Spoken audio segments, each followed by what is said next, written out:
Hey everybody, so this video is going to be slightly different compared to the item shop and V-Bucks videos I usually make. Today we're going to look at the new hero that was introduced into Save the World called Snowstrike. Now, Snowstrike has the commander perk North Star. Her throwing stars freeze enemies for 4 seconds instead of dealing damage. But what they also do is that whenever you hit another enemy that was frozen with North Star again or with melee damage, they cause 167 explosive water-based damage. In short, whenever you freeze an enemy with your throwing stars, it causes an explosion every time you hit them with another throwing star or with melee damage like a sword or an axe or whatever. Mind you, the explosion is huge, so this is going to deal an insane amount of AoE damage. But to make this build good, you do need the correct hero loadout. So we're going to first start off with Swift Shuriken Lamurai. His perk, Rapid Fire, decreases throwing star cooldown by 30%, which is going to be a necessity seeing as how your main focus is going to be Snowstrike's throwing stars. If we look over at Snowstrike's ability, the throwing star has a 4.2 second cooldown. But if we implement the 30% decrease on the cooldown, it drops it down to 2.9 seconds. That means we don't have to wait that long for us to be able to use the throwing stars again. But in addition to Lamurai, we're going to also add Skirmisher Edge. He has the perk Train Throw, which decreases throwing star energy cost by 33%. Now the throwing stars usually take 20 energy to use, but with the 33% off, we are able to drop that down to 13.4. That means you don't have to worry about energy cost or running out of energy to use that ability again. But now we're going to delve into the more supportive hero in this loadout, which is Breakbeat Wildcat.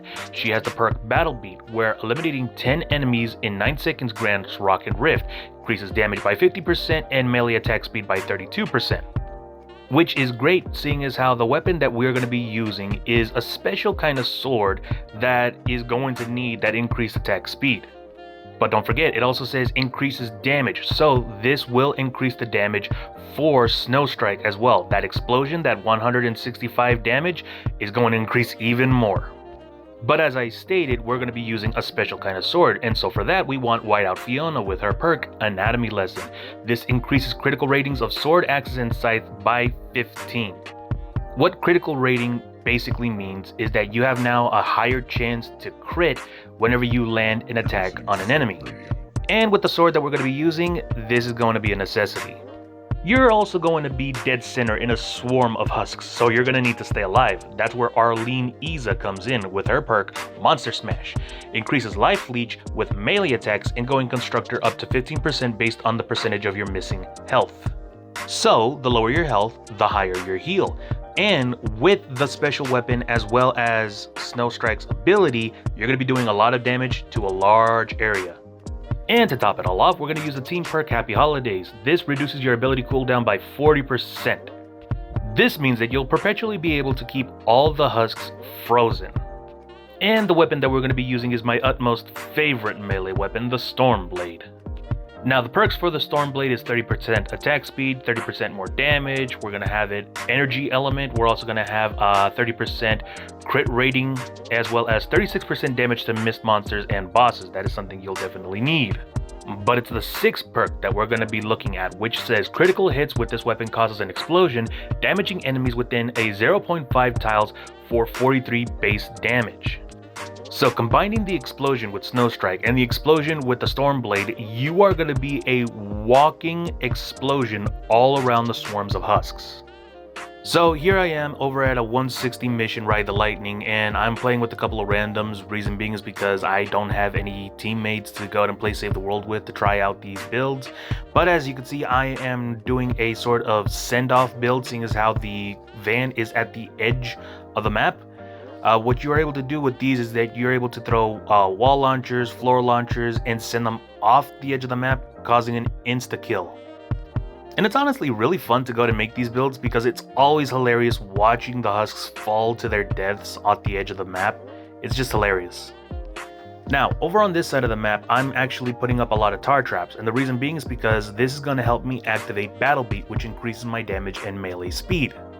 If you remember, I need 10 eliminations to be able to activate Battle Beat, which increases my damage by 50% as well as increase my melee speed. The explosions from North Star and the Stormblade are not going to be enough to get me the eliminations I need to activate Battle Beat.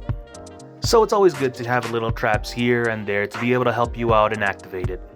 And here we go, starting off the mission. We're going to head over to the left side of the van, seeing as how that's where a lot of the husks are spawning in. We're going to use North Star right here, and boom! The combination of the explosion from the North Star and the Stormblade is insanely powerful. How it was able to just eliminate a lot of the husky husks, it's insanely effective. Which is funny, seeing as how we're doing a 160 water zone mission, and here I am trying to get a golden weapon from one of the animals. I just like getting the weapons and the traps from the animals so that I can recycle them and get more mats. But as you can see here, I am using the plasmatic discharger for the smashers because though this combo is powerful, it's not strong enough to deal with a smasher. As you can see here, I freeze him and I do a lot of damage, but not that much. It takes a few swings to be able to even get him to half. But again, the reason being is because this is a water-based zone, and I am using North Star that does 165 water-based damage. So the initial damage from the North Star ability is going to be reduced by a lot. But even still, the explosion itself is powerful enough to get rid of a swarm of these smaller husks and even the husky husks. If this were a fire-based mission, then the smasher itself would have been gone in an instant. But as you can see, even with North Star freezing up the smaller husks, it is able to clear out an entire area, and as soon as I'm finished with one North Star, I'm able to go ahead and shoot it again. The explosion from the North Star combined with the explosion from the Stormblade is an insane combo to have. And here we are starting off the second part of the mission. As you can see, throw a couple of throwing stars and that entire area is completely wiped clean. But as much as I love Snowstrike's ability to be able to freeze enemies in place and cause explosion damage, it's mostly focused on crowd clearing instead of single base target. As you saw before, we were able to do some decent damage to the smasher, but it took quite a few swings, and it's only able to do that because of the explosion from the Stormblade. It wasn't necessarily because of North Star.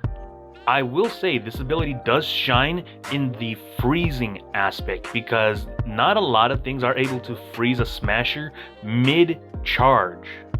To be able to freeze a smasher while it's in the middle of charging at the objective, pull out a different weapon like the plasmatic discharger, and then blast it before it does any significant damage is a wonderful ability to have in your loadout. So that's another reason why I love the loadout, as well as just the explosion and how satisfying it is to clear out an entire area, not just with North Star, but with the Stormblade as well. And over here we have a mini boss destroying our objective, so let's see how well the North Star perk holds up. As you can see, it doesn't freeze it and it doesn't cause an explosion, so the North Star isn't going to do very well against mini bosses, but it might work if you are able to use the North Star around other husks. So for example, if you have the mini boss around a swarm of husks and you freeze those husks, the explosion could do significantly more damage than what we were able to do here. So yeah, another downside to the North Star, it's not able to freeze the mini bosses or cause them to explode whenever you do melee damage to them. But that's why we have other loadouts and other weapons to help us out. Like I'm using the plasmatic discharger and the pot shot to be able to do more damage to the mini boss. Again, this build is specifically for crowd clearing, and it does an amazing job doing so. But if you want a powerhouse build to be able to eliminate even the strongest husks like the smashers or the flingers here, then you are going to need a different loadout as well as a different weapon. Me personally though, I love this loadout. I love the ability, I love the lack of a cooldown because of Happy Holidays and a lot of the other heroes that we have, joined in with this loadout. I just love the fact that this is a powerful build to be able to clear out just swarms of husks. You feel almost invincible because of the explosion as well as life leech that heals you up with the explosions. But let me know what you guys think regarding the new hero, its ability, and how viable the loadout is down in the comments. And if you have any other ideas regarding different loadouts, let me know. I'd be more than happy to try them out. Other than that, if you guys like my content, why not leave a like? And if you guys want to see more updates regarding the game, why not drop a follow? Until then, as always, stay safe and game on!